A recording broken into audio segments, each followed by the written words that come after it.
નમસ્કાર દર્શક મિત્રો, હું ધાર્મી. આપ જોઈ રહ્યા છો નિર્માણ ન્યૂઝ. સ્વાગત છે આપ સૌનું નિર્માણ ન્યૂઝની વિશેષ રજૂઆત કાર્યક્રમ હોટ ટોપિકની અંદર. હોટ ટોપિકમાં આજે આપણે વાત કરવાના છે રાષ્ટ્રીય રસીકરણ દિવસની. દર્શક મિત્રો, વાત કરીએ તો દર વર્ષે 16 માર્ચના રોજ રાષ્ટ્રીય રસીકરણ દિવસની ઉજવણી કરવામાં આવે છે. આ રસીકરણ શબ્દ ત્યારથી વધુ ચર્ચામાં આવ્યો છે કે જ્યારથી આપણે કોરોના નામની મહામારીનો સામનો કરી રહ્યા છે.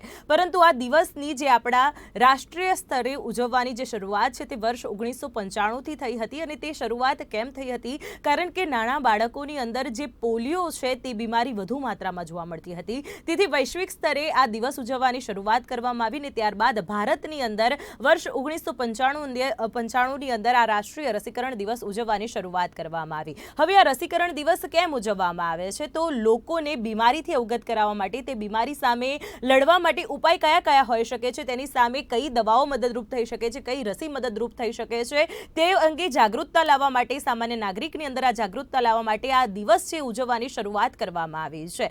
ત્યારે અત્યારે જ્યારે કોરોના કાળ પણ ચાલી રહ્યો છે ત્યારે રસીકરણનું જે મહત્વ છે તે ખૂબ જ ભારે માત્રામાં વધી ગયું છે. અત્યારે વાત કરીએ તો આપણે તબક્કાવાર રીતે કોરોના સામે લડવા માટેની જે રસી છે તે આપવાની શરૂઆત તો કરી દીધી છે, પરંતુ આજના દિવસની જો વાત કરવામાં આવે તો આજના દિવસથી સમગ્ર ભારત દેશની અંદર અને સાથે સાથે ગુજરાત રાજ્યની અંદર 12 થી 14 વર્ષના જે બાળકો છે તેમને પણ રસી આપવાની જે શરૂઆત છે તે આજથી કોરોનાની જે રસી છે આપવાની શરૂઆત કરવામાં આવી છે. તો આજે આપણે કાર્યક્રમની અંદર એ જ ચર્ચા કરવાના છે કે રાષ્ટ્રીય રસીકરણ દિવસની જે ઉજવણી કરવામાં આવે છે તેનું મહત્વ કેટલા માત્રામાં રહેલું છે, તેનાથી કેવી રીતે લોકોને જાગૃત કરી શકાય છે, કઈ કઈ બીમારીઓથી તેનાથી બચી શકાય છે, અત્યારે આપણા દેશની અંદર કઈ બીમારીઓ સામેનું રસીકરણ ચાલી રહ્યું છે, નાના જે 5 વર્ષથી નાના બાળકો છે તેમના માટે કઈ કઈ રસીઓ હાલ તેમને ફરજિયાત રૂપે આપવામાં આવી છે, તે દરેક બાબત અંગે આપણે કાર્યક્રમની અંદર ચર્ચા કરવાના છે. અને તે ચર્ચા માટે આપણી સાથે કાર્યક્રમમાં જોડાયા છે ડોક્ટર નેહા જોબનપુત્રા કે જેઓ બાળરોગ નિષ્ણાંત છે, અને તેમની સાથે જોડાયા છે ડોક્ટર શ્રીરાજ શાહ કે જેઓ director of LG institute of ફાર્માના ડાયરેક્ટર છે. આ બંનેનું સ્વાગત છે કાર્યક્રમમાં. નેહા, આપને પૂછવા માંગીશ કે જ્યારે આજે રાષ્ટ્રીય રસીકરણ દિવસ છે તો તેનું કેટલું મહત્વ રહેલું છે લોકોની અંદર આ રસીકરણને લઈને, બીમારીને લઈને, રોગને લઈને જાગૃતતા લાવવા માટે?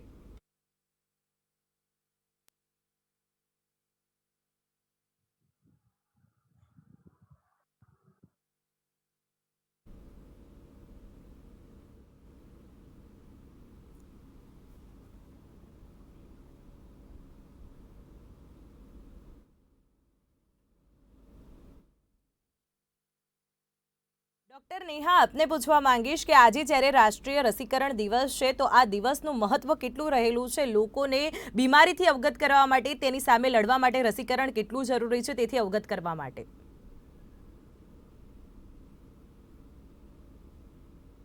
કઈ પ્રોબ્લેમ છે? હેલો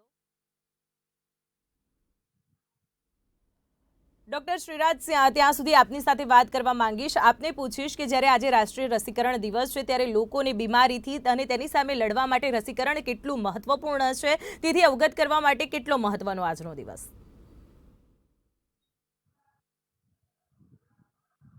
કઈ અવાજ નથી.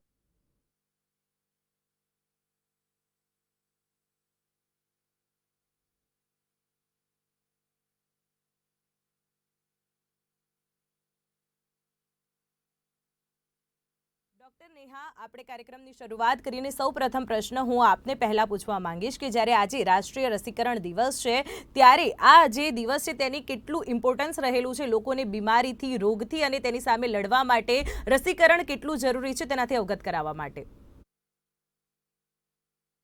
નમસ્કાર. રસીકરણ વિષય આપણે સૌથી પહેલા આપણે જેમ કહીએ કે નાના બાળકોને આપણે રસીકરણ શરૂ કરીએ, જન્મથી એ આપણે ઇન્દ્રધનુષ જેનાથી બધું અલગ અલગ પ્રકારના વેક્સિન્સ હોય છે જે બાળકોને મળી જવા જોઈએ.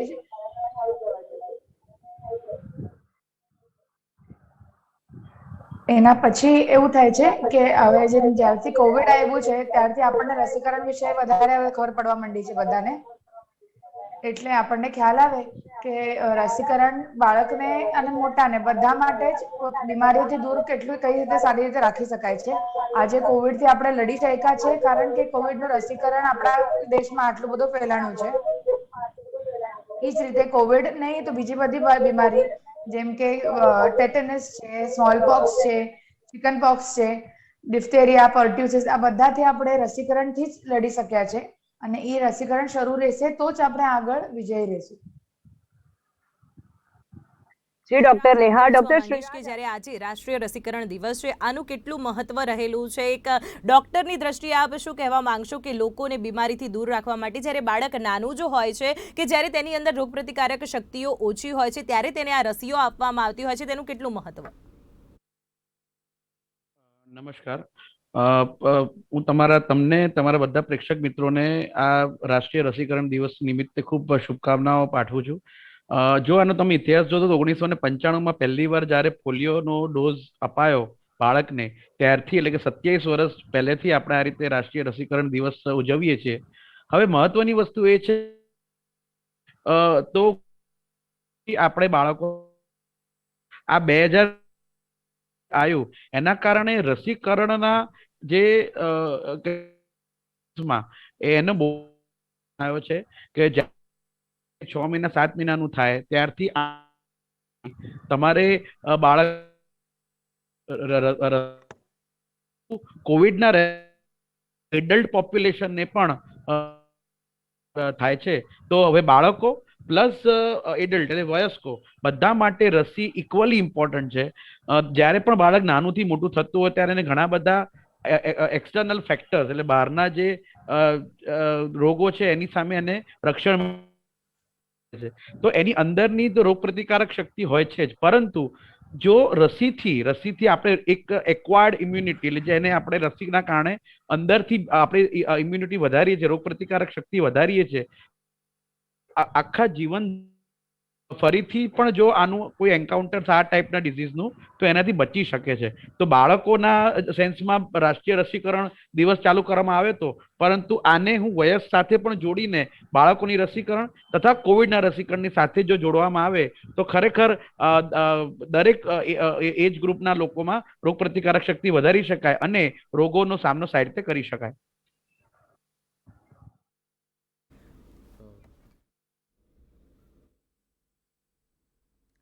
જી ડૉક્ટર શિરાજ, જે રીતે આપ દ્વારા સમજાવવામાં આવ્યું, અત્યારે જો ડૉક્ટર નેહા આપને પૂછવા માંગીશ કે જે નાના બાળકો છે, 5 વર્ષથી નાના બાળકો છે કે જેમને જન્મ બાદ અમુક જે રસીઓ છે તે આપવામાં આવતી હોય છે, ત્યારે એ કઈ રસીઓ છે, કયા કયા રોગની રસીઓ છે જે નાના બાળકોને આપવી જરૂરી હોય છે? નાના બાળકોને આપણે રસીઓ શરૂ કરીએ છીએ છેક જન્મથી. જન્મ પર આપણે એમને પોલિયો પીવડાવીએ છીએ, એના પછી રસી આપીએ અને એક બીસીજીની રસી હોય છે એ ટ્યુબરક્યુલોસિસ એટલે ટીબી માટે, ઓરલ પોલિયો માટે હોય છે. એ રસી જે પહેલો કમળાથી આપણે હેપેટાઇટિસ બી જેને કહેવાય એનાથી બાળકનું સંરક્ષણ કરે છે. એના પછી એની રસી આવે છે 1.5 મહિને, જેમ કે 6 અઠવાડિયે બાળકની બીજી રસી આવે છે. એમાં ત્રિગુણી આવે, મગજના તાવની રસી આવે, ઝેરી કમળાની અને પોલિયોની રસી આવે. એમાં 6 રસી એક જોડે આવતી હોય છે. સેમ રસી પછી 10 અઠવાડિયે અને 14 અઠવાડિયે આવે. એનાથી પછી ડાયરેક્ટ 6 મહિને આપણે સ્વાઇન ફ્લૂના 2 ડોઝ આપતા હોય છે, 6થા અને 7મા મહિને. અને એના પછી 9મા મહિને આવે છે ગાલપચોડું, મીઝલ્સ, રૂબેલા આની વેક્સિન્સ જેને આપણે MMR કહીએ. એના પછી દર મહિના 1.5 મહિનાના અંતર પર બાળક 1.5 વર્ષનું થાય ત્યાં સુધી સાદા કમળાની, અછબડાની, ટાઇફોઇડની અને આપણે બુસ્ટર જેમ કે 1.5 વર્ષનું બુસ્ટર જેને કહીએ આ ત્રિગુણીનું, એ પાછું લેવામાં આવે છે.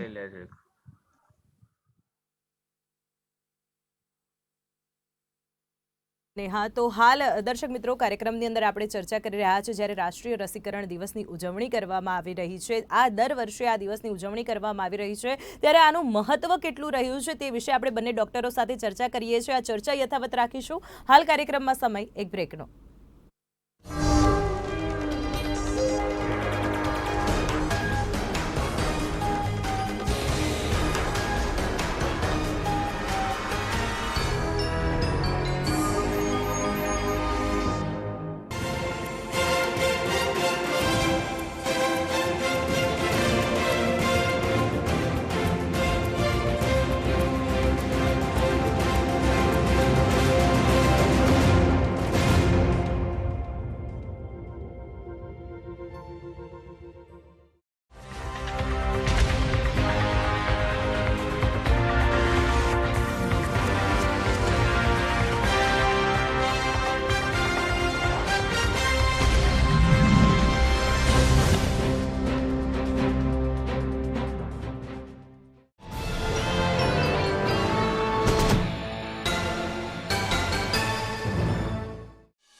પર રહેશે સૌથી પહેલી અમારી નજર।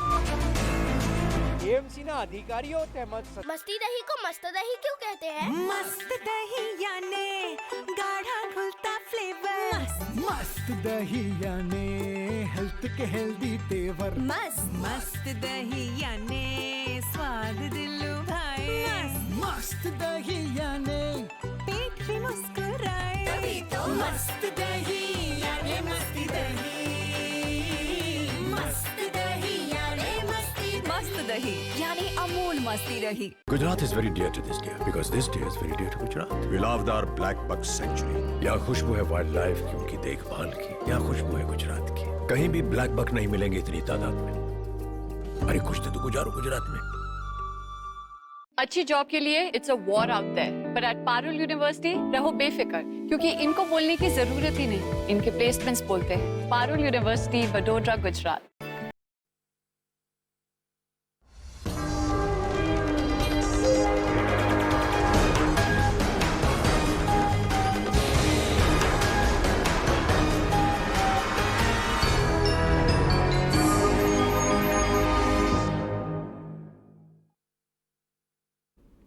તો દર્શક મિત્રો, બ્રેક બાદ ફરી એકવાર આપનું કાર્યક્રમમાં સ્વાગત છે અને કાર્યક્રમની અંદર આપણે આ રસીકરણ વિશે જે ચર્ચા છે તે યથાવત રાખીશું અને આગળ પ્રશ્ન હું ડૉક્ટર શ્રીરાજ આપને પૂછવા માંગીશ કે હાલ સમગ્ર દેશની અંદર 8 જે એવા રોગો છે કે જેને લઈને આ રસીકરણ અભિયાન ચલાવવામાં આવી રહ્યું છે, ત્યારે આ કયા કયા 8 રોગો છે કે જેને લઈને રસીકરણ અભિયાન ચલાવવામાં આવી રહ્યું છે તે અંગે અમારા આપણી જનતાને તેનાથી અવગત કરાવશો। એકચ્યુઅલી રિગાર્ડિંગ તમે જો બાળકોનું રસીકરણ વિશે જો પૂછી રહ્યા હો બેઝિકલી, તો બાળકોના રસીકરણ વિશે I think doctor Neha will be more having expertise to speak about the children vaccination. હું તમને કોવિડ વેક્સિનેશન પર વધારે એક્સપર્ટ ઓપિનિયન આપી શકીશ।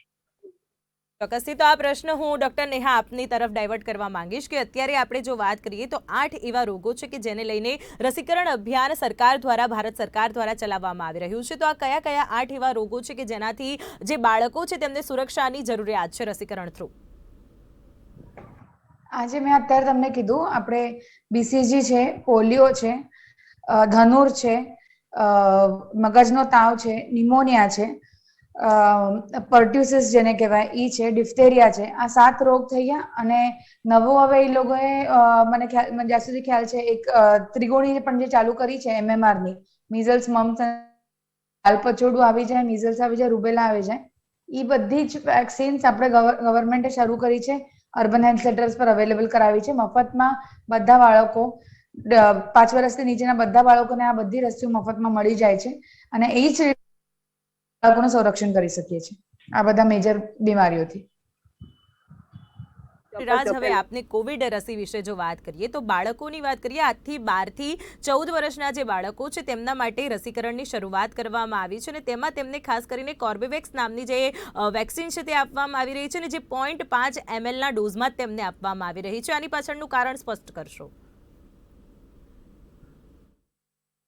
બહુ તમે ઇમ્પોર્ટન્ટ ક્વેશ્ચન। થી 14 વર્ષનું જે એજ ગ્રુપ છે, તો 12 થી 14 વર્ષનું એજ ગ્રુપ એટલે 6ઠા, 7મા અને 8મા ધોરણમાં ભણતા આપણા જે બાળકો છે એ લોકો હવે અત્યારના છે, જે અત્યારના રસીકરણનો જે દિવસ છે એનું છે સેફટી ફોર ઓલ, જે આપણે થીમ કહીએ। તો જો આપણા બાળકો જો સેફ રહેશે તો આપણું ઇન્ડિયા પણ સેફ રહેશે। હવે આની અસર એવી પડશે કે અત્યાર સુધી તમે એડલ્ટ પોપ્યુલેશનને કવર કર્યા, પ્લસ 15 થી 18 વર્ષના જે એડોલેસન્ટ જે વર્ગ છે એને કવર કર્યા, હવે તમે બાળકો તરફ જઈ રહ્યા છો, એટલે ધીરે ધીરે આપણું વેક્સિનેશન રેટ વધી રહ્યો છે એક્રોસ એજ ગ્રુપ્સ। હવે જો આપણે કોર્બેવેક્સની વાત કરીએ તો કોર્બેવેક્સ 12 થી 18 વચ્ચેના એજ ગ્રુપમાં એનું આખું એને ક્લિનિકલ ટ્રાયલ થઈ હતી અને કોર્બેવેક્સ એવું છે કે જેમ કોવેક્સિન ઇન્ડિયાની ફર્સ્ટ જે ઇન્ડિજિનિયસ વેક્સિન કહેવાય કોવિડ માટે, એવી આ પણ એક ઇન્ડિજિનિયસ એટલે ઇન્ડિયામાં બનેલી વેક્સિન છે કે જે પ્રોટીન સબ યુનિટ પ્રકારથી બને છે। એટલે બીજામાં શું થાય કે બીજામાં તમારે જીનેટિક કોડ તમે આપો અને એ જીનેટિક કોડ હ્યુમન સેલ્સમાં જઈને એમાંથી બધા અલગ અલગ જે પ્રોટીન્સ હોય કે જેનાથી ઇમ્યુનોલોજીકલ રિસ્પોન્સ આવે એ બનાવે। આમાં શું કરવામાં આવે છે, એ ડાયરેક્ટ જે સ્પાઇક પ્રોટીનનું જે આરબીડી કહેવાય, રિસેપ્ટર બાઇન્ડિંગ રીજન, કે જેનાથી રિસેપ્ટર બાઇન્ડિંગ ડોમેન, કે જેનાથી આ સ્પાઇક પ્રોટીનથી જોડાય છે, એવું સ્પાઇક પ્રોટીન જ ડાયરેક્ટ દાખલ કરવામાં આવે છે કે જેથી બોડી એને લે અને એનાથી તરત ઇમ્યુનોલોજીકલ રિસ્પોન્સ આવે. હવે કોર્બેવેક્સની ખાસિયત એ છે કે આ છે ને બહુ જાણીતું પ્લેટફોર્મ છે. આ પ્લેટફોર્મમાં હેપેટાઇટિસ બી, પછી HPV વાયરસની જે વેક્સિન, બધી વેક્સિન બની રહી છે, એટલે ટ્રાઇડ એન્ડ ટેસ્ટેડ પ્લેટફોર્મ છે. અત્યારે જે નોન રેપ્લિકેટિંગ વેક્ટર જે પ્લેટફોર્મ હતું, એટલે કે તમે કોવિશિલ્ડનું લઈ લો કે પછી mRNA બેઝ, એટલે ફાઇઝર કે મોડર્ના કે બીજા કે લઈ લો, એ બધામાં ટ્રાયડ એન્ડ ટેસ્ટેડ નહોતું. એ ફક્ત કોવિડના આધારિત જ એ વખતે ઇમરજન્સી યુઝ આપી દીધો હતો. આ પ્લેટફોર્મ બહુ યોગ્ય છે અને પ્લેટફોર્મ ટેસ્ટેડ છે, તો એનાથી સેફટીના ચાન્સીસ વધી જાય છે, સાઇડ ઇફેક્ટ્સના ચાન્સીસ ઘટી જાય છે, અને એ કોસ્ટ ઇફેક્ટિવ છે. અને ઈસ્ટના સેલમાં અને બીજા બધા સેલમાં પણ તમે આને ગ્રો કરી શકો છો. અને સેમ વે એમાં બીકોઝ RNA કે બીજું નથી, તો એને કોઈ સ્ટોરેજ કન્ડિશન સ્પેસિફિક નથી. રેફ્રિજરેટરમાં પણ તમે એને સ્ટોર કરી શકો છો. અને સૌથી મોટી વસ્તુ, આપણે લો ઇન્કમ ધરાવતા દેશ છીએ, તો જે ડેવલપિંગ કન્ટ્રી છે, જે લો ઇન્કમ છે, લાઇક ઇન્ડિયા એન્ડ અધર્સ, એના માટે cost effectiveness is a very important factor. Cost effectiveness એવી છે કે તમે 2 ડોઝ, આના 2 ડોઝ જ છે, તો 400 રૂપિયામાં તમે આ 2 ડોઝ આપી શકો છો. ઇવન તમે કોવેક્સિન પણ જે ઇન્ડિજિનસ હતી એનો પણ તમે ગણો તો 1400 થી લઈને 1750 સુધી એની જે રેન્જ હતી. આપણને બધાને ફ્રી ઓફ કોસ્ટ, આ 12 થી 14 વર્ષના જે ગ્રુપ છે એને ફ્રી ઓફ કોસ્ટ જ મળવાની છે, પણ એકચ્યુઅલી પ્રોડક્શન એનું જે કોસ્ટ છે એની ઘણી ઘટવાની છે. તો 400 રૂપિયા આપવાના છે. તો કોસ્ટ ઇફેક્ટિવનેસ ગણો, સ્ટોરેજ કન્ડિશન ગણો, ઇઝી એની સેફટી ગણો, પ્લેટફોર્મની જે ટ્રાયડ એન્ડ ટેસ્ટેડ ક્રાઇટેરિયા ગણો, અને ખાસ કરીને આ જે ગ્રુપ છે, એજ ગ્રુપ, એને ગણો, તો કોર્બેવેક્સ જે આપવામાં જે મુહિમ ચાલી રહી છે, આજથી ચાલુ થઈ છે, તો એ બહુ સારી છે. અને એનાથી આપણા વયસ્કો તો થઈ જ રહ્યા છે, પણ આપણા બાળકો પણ થશે. એટલે ફ્રીલી કોઈ પણ જાતની ચિંતા કર્યા વિના પેરેન્ટ્સ, જે મા બાપ છે, એ પોતાના બાળકોને જો વેક્સિનેટેડ હશે તો સ્કૂલે પણ મોકલી શકાશે. બીજા ઘણા બધા પ્રોબ્લેમ ઇસ્યુ સોલ્વ થશે, તો એનાથી બાળકોને પણ સારું લાગશે. પણ બચારા કેટલા વખતથી ઘરે બેસી રહ્યા છે, ઓનલાઈન શિક્ષણ લે છે, તો જો આ રીતે વેક્સિન લઈને જો જશે તો મને લાગે છે કે ઘણા લોકો, બાળકો અને બધી રીતે સારું એવું રક્ષણ આપણે આપી શકીશું. શ્રીરાજ, ડૉક્ટર નેહા, આપને પૂછવા માંગીશ કે જે રીતે આપ દ્વારા વ્યક્ત કરવામાં આવ્યા કે અત્યારે જે અમુક ગણેલા જે રોગો છે કે જેના માટે નાના બાળકોને જે રસી છે તે આપવામાં આવતી હોય છે, તો એઝ અ ડૉક્ટર અત્યારે આપને શું લાગી રહ્યું છે કે આ જે આટલા 8 રોગોની આપણે વાત કરીએ છીએ કે 8 રોગોની જે રસી છે તે બાળકોને આપવામાં આવતી હોય છે, તેના સિવાય અન્ય કયા એવા રોગો અત્યારે બાળકોની અંદર દેખાઈ રહ્યા છે કે જેની રસીની પણ શરૂઆત હવે સરકાર દ્વારા કરવી જોઈએ? પ્રાઇવેટમાં જોવા જઈએ તો આજે ઘણી બધી એવી રસીઓ છે જે અવેલેબલ છે, પણ કોસ્ટ ફેક્ટર થોડોક લિમિટિંગ ફેક્ટર હોય છે, એટલે એ બધે અર્બનમાં ફ્રીલી ગવર્મેન્ટ દ્વારા અવેલેબલ નથી હોતી. જેમ કે સ્વાઇન ફ્લૂની રસી છે, અછબડાની રસી છે, ટાઇફોઇડની રસી છે. આ બધી રસીઓ અમે લોકો પ્રાઇવેટમાં અમને અવેલેબલ થતી હોય છે, જે પ્રતિ ડોઝ અંદાજે 1500 થી 2000ની વચ્ચે એક ડોઝ પડતો હોય છે. એટલે એ વસ્તુ બધા પેશન્ટ્સને પોસાય એવું થતું નથી, એટલે ઘણા પેશન્ટ નથી લેતા. એટલે એ વસ્તુ એવા કોઈ રોગ છે જેમાં અગર રસી ગવર્મેન્ટમાં અવેલેબલ થાય તો પછી આપણે ઘણા બાળકોને એમાં વધારે સંરક્ષણ મળી શકે. એટ ધ સેમ ટાઈમ કોક એવા રોગ છે જેની રસી હજી આવી નથી, જેમ કે મલેરિયાની વેક્સિન કહીએ, એ અંડર પ્રોસેસ છે હજી, એટલે એ હજી અવેલેબલ નથી. એ એકવાર આવવા માંડે તો આપણા ઘણા એવા મલેરિયાના પેશન્ટ છે જેમને એમાં ફાયદો થશે. ડૉક્ટર શ્રીરાજ, આપને પૂછવા માંગીશ કે જ્યારે આપણે વાત કરી રહ્યા છે કે વેક્સિન આપવાની શરૂઆત થઈ ચૂકી છે, બાળકોની અંદર જ્યારે ચિંતા હતી, તેમના વાલીઓની અંદર ચિંતા હતી કે હવે જ્યારે ઓફલાઈન શિક્ષણની શરૂઆત થઈ જવા પામી છે અને બાળકો માટે વેક્સિન નથી, તેથી તે લોકો ડરી રહ્યા હતા. તો આપણે જોયું કે 15 થી 18 વર્ષના જે કિશોરો છે તેમને કોવિશિલ્ડ આપવામાં આવી છે, 12 થી 14 વર્ષના જે બાળકો છે તેમના માટે કોર્બેવેક્સ આપવામાં આવી છે. પરંતુ હવે જો તેનાથી નાના એજ ગ્રુપની આપણે વાત કરીએ, 12 થી નાના જે બાળકો છે, ઓછી ઉંમરના જે બાળકો છે, તેમની જો વાત કરીએ તો તેમના માટે શું કોર્બેવેક્સ જ આપવામાં આવશે કે અન્ય કોઈ રસી તેમને આપવામાં આવશે? શું લાગી રહ્યું છે? હા, આમાં ડિસેમ્બર 2021માં જ્યારે કોર્બેવેક્સને ઇમરજન્સી ઓથોરાઇઝેશન જ્યારે આપવામાં આવ્યું, ઇમરજન્સી યુઝ ઓથોરાઇઝેશન, તો એ 12 થી 18 માટે જ હતું. હવે એ અત્યારના એને 12 થી 14માં યુઝ કરી રહ્યા છે, પણ તમે જો જોશો તો મોડર્ના અને ફાઇઝર, તમે જો વિદેશમાં જોશો તો મોડર્ના ફાઇઝર તો 2 વર્ષથી લઈને છેક વયસ સુધી આપે છે. તો સરકારે એ ખાસ જોવું પડશે કે આઈ થિંક જ્યાં સુધી મારી જાણકારી છે ત્યાં સુધી કોવેક્સિન પણ આપી શકાય, જો કારણ કે એમાં પણ એના ચાલી રહ્યા છે ક્લિનિકલ ટ્રાયલ. ઇવન ઝાયકોડીને પણ એક્સટેન્ડ કરી શકાય જો એમાં એના ક્લિનિકલ ટ્રાયલ થાય તો જ્યાં સુધી ગ્લોબલી સવાલ છે ત્યાં સુધી બે ઓનવર્ડ્સ 2 years એન્ડ ઓનવર્ડ્સ થી ફાઇઝર અને મોડર્ના માટે તો ઓલરેડી ક્લિનિકલ ટ્રાયલ પતી ચૂક્યા છે અને તમે એ જાહેર પણ થઈ ચૂક્યું છે. પરંતુ ઇન્ડિયાના કેસમાં ખાસ કરીને કોવેક્સિન અને એક બે સિવાય બીજી કોઈ છે નહીં. તો મારા ખ્યાલથી જો ક્લિનિકલ ટ્રાયલ 2 વર્ષથી લઈને બીજા 18 વર્ષ સુધી જો કોન્સ્ટન્ટ એ રહે તો ઘણી બધી વેક્સિન એમાં સક્રિય થઈ છે. કે હાલની તારીખમાં કોવેક્સિન અને બીજી એક બે સિવાય આપણી પાસે 2 વર્ષથી 12 વર્ષ સુધીનું ઓપ્શન બહુ જ ઓછા છે. તો હું અપીલ કરીશ બીજી ફાર્મા કંપનીઓને અને આપણી ICMR અને આપણા બીજા જે સંલગ્ન જે સંસ્થાઓ છે કે 2 થી 12 ના વધારે ક્લિનિકલ ટ્રાયલ થાય કે જેથી વધારે જે વર્ગ છે, જે સ્કૂલમાં પહેલા ધોરણમાં છોકરો હોય તો 6 વર્ષનું હોય તો 6 થી લઈને 12 ખાસ કરીને એના કેસમાં આ ટ્રાયલો જો વધારે થાય તો વધારે સારું, કે જેથી આપણી પાસે ડેટા પણ જનરેટ થાય અને બધાને આપણે રક્ષણ આપી શકીએ. ડોક્ટર શ્રીરાજ, ડોક્ટર નેહા આપને પૂછવા માંગીશ કે જ્યારે નાના બાળકોને રસી આપવાની વાત આવતી હોય છે ત્યારે તેમના બાળકોના જે વાલીઓ હોય છે તે ઘણા ચિંતિત હોતા હોય છે કે ક્યાંક એ રસીની આડઅસર ના થાય. તો આ જે નાના બાળકો હોય છે કે જેમને અમુક રસી કમ્પલસરી એટલે કે ફરજિયાત રૂપે આપવી પડતી હોય છે ત્યારે તેમને આ રસીથી આડઅસર થવાની શક્યતાઓ કેટલી? જો એમ જોવા જાય તો દરેક રસીમાં દરેક વસ્તુ જેમ કે આપણે કઈ બી ફાર્માસ્યુટિકલ લઈએ, જેમ કે ક્રોસિનની ગોળી લઈએ તો એ આડઅસર થવાનો તો ચાન્સીસ હોય જ છે. પણ જ્યારે બી મને પેશન્ટ પૂછે તો હું એમને એમ કહું કે ઈ ડરથી આપણે રસી ન લઈએ એ વાત ખોટી છે. બહુ જ ઓછો ચાન્સીસ હોય છે, લાખમાંથી એક કેસ એવા બને છે જેમાં બહુ જ સિવિયર સાઈડ ઇફેક્ટ, સિવિયર આડઅસર થાય છે. પણ એ લાખમાંથી એક માટે આપણે અગર રસીઓ નહીં મુકાવીએ તો ચોક્કસ બાળક બીમાર પડશે એની ગેરંટી હોય જ છે. એટલે એના કરતા એ લાખમાંથી એક ચાન્સ લઈ લેવામાં કઈ જ વાંધો નથી હોતો. માઇનર આડઅસર જેમ કે તાવ છે, ક્યારેક ક્યારેક કોઈક બાળકને ઠંડી ચડી જાય છે, પગમાં હલકો ઘણો સોજો આવે, તો આ કોઈક વસ્તુ જે વેક્સિનની ઇનહેરન્ટ પ્રોપર્ટીઝના લીધે થતી હોય છે એ આપણે એક્સેપ્ટ કરીને આગળ ચાલવું પડે. એના અલાવા બીજા કોઈ મોટી આડઅસર મેં આટલા વર્ષોમાં નથી અનુભવી. હા, લાખમાંથી એક કેસમાં આપણે ખેંચનું પ્રમાણ થોડુંક વધારે, તાવ, મગજમાં તાવ ચડી જવો ને એના લીધે ખેંચ આવે એવો જોતા હોઈએ છે, પણ એ પણ મેનેજેબલ હોય છે. એવું નથી કે એના લીધે બાળકને બહુ મોટા ટાઈમ માટે નુકસાન થતું હોય.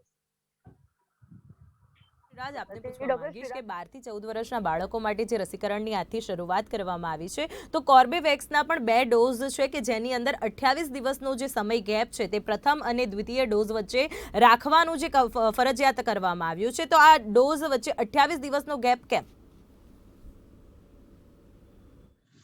હા, જનરલી કેવું હોય કે જ્યારે તમે કોઈ પણ વેક્સિન, તમે અત્યાર સુધી કોવિડ જેટલી વેક્સિન લીધી કે જેમાં 2 ડોઝ હતા, તેમાં ઇનિશિયલી તમે જો તો પછી એક્સટેન્ડ થવો અલગ મુદ્દો છે, પણ ઇનિશિયલી જો તો 28 દિવસનો ગેપ એટલે હોય કે જ્યારે તમે પહેલો ડોઝ આપો ને એટલે એ ડોઝ જ્યારે બોડીમાં આવે ત્યારે ધીરે ધીરે એન્ટીબોડી તમારા જન્મે. એ એન્ટીબોડી જે જન્મે ને એ જે લોંગ ટર્મ સમયના જે એન્ટીબોડી છે એને જન્મતા 14 થી 20 દિવસ થાય.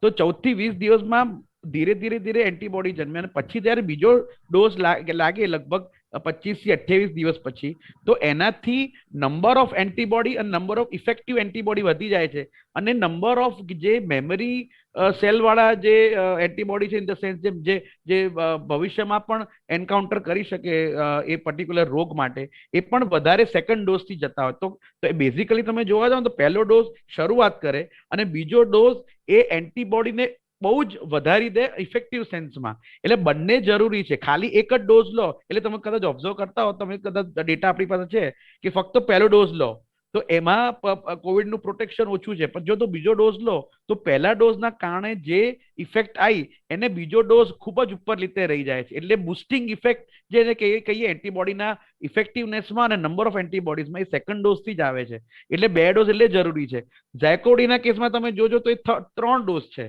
સ્પુટનિક લાઇટના કેસમાં જો તો એક ડોઝથી જ થઈ જાય છે, પણ જનરલી તમે જોશો ઇન 95% કેસીસમાં 2 ડોઝ જ હોય છે. બુસ્ટર ડોઝ પછી ભલે તમે 8-9 મહિના લો, અલગ મુદ્દો છે, કારણ કે 8-9 મહિના પછી એન્ટીબોડીની ઇફેક્ટ ઓછી થઈ જાય છે. પણ પહેલો ડોઝ એ એન્ટીબોડી શરૂઆત કરે, બીજો ડોઝ એને છેક ઉપર સુધી ઇફેક્ટિવ પ્રપોર્શનમાં, ઇફેક્ટિવ પ્રમાણમાં લઈ જાય કે જેથી તમે રક્ષણ તુરંત મળે અને લાંબા ગાળા સુધી મળે. એટલે આ 28 દિવસનો ગેપ આપણી ઇમ્યુનોલોજીકલ આખી સાયકલ છે, એટલે આ ગેપ રાખવામાં આવે છે અને આ ગેપ જરૂરી છે. તો હું સપોઝ આજે લઉં અને 7 દિવસ પછી લઉં તો ઇફેક્ટિવનેસ એટલી નહીં મળે, કારણ કે એ જન્મતા જ હજી વાર લાગશે. પણ જો 28 દિવસ પછી લઈશ તો it will be more effective, અને because of that we will get more protection against the particular disease. જી ચોક્કસથી ડૉક્ટર શ્રીરાજ. તો દર્શક મિત્રો, આજે આપણે કાર્યક્રમની અંદર જ્યારે આજે રાષ્ટ્રીય રસીકરણ દિવસ છે ત્યારે આ રસીકરણનું શું મહત્વ રહેલું છે, આ દિવસ કેમ ઉજવવામાં આવે છે, તો જે બીમારીઓ છે કે તેની સામે લડવા માટે રસીકરણ કેટલું જરૂરી છે, કઈ કઈ બીમારીઓ છે તેની સામે કઈ રસી જરૂરી છે, તેનાથી અવગત કરવા માટે સામાન્ય જનતા છે તેને જાગૃત કરવા માટે આ દિવસની ઉજવણી કરવામાં આવે છે. અને જે 5 વર્ષથી નાના બાળકો હોય કે જ્યારે બાળક જન્મે છે ત્યારે જ તેને અમુક રસીના જે ડોઝ છે તે આપી દેવામાં આવે છે. હાલ ભારત દેશની વાત કરવામાં આવે તો ભારત દેશની અંદર 8 જેટલી એવા રસીકરણ અભિયાન હાલ ચાલી રહ્યા છે કે જેના વિશે આપણે અત્યારે ડોક્ટર નેહા સાથે ચર્ચા કરીને તેની સાથે જ આપણે અત્યારે વાત કરીએ તો સૌથી મહત્વપૂર્ણ રસી એટલે કે કોરોનાની રસી અત્યારે જ્યારે ભારત દેશમાં ચાલી રહી છે અને હવે બાળકોને આપવાની શરૂઆત થઈ છે, ત્યારે આની અસર બાળકો પર કેવી જોવા મળે છે, તેની શું અસર થશે, તેના કયા કયા આડઅસર થઈ શકે છે, કેટલો ગેપ જરૂરી છે, તેના વિશે આપણે ચર્ચા કરી ડોક્ટર શ્રીરાજ શાહ સાથે. આ બંને કાર્યક્રમમાં જોડાયા, આ બંનેનો ખૂબ ખૂબ આભાર.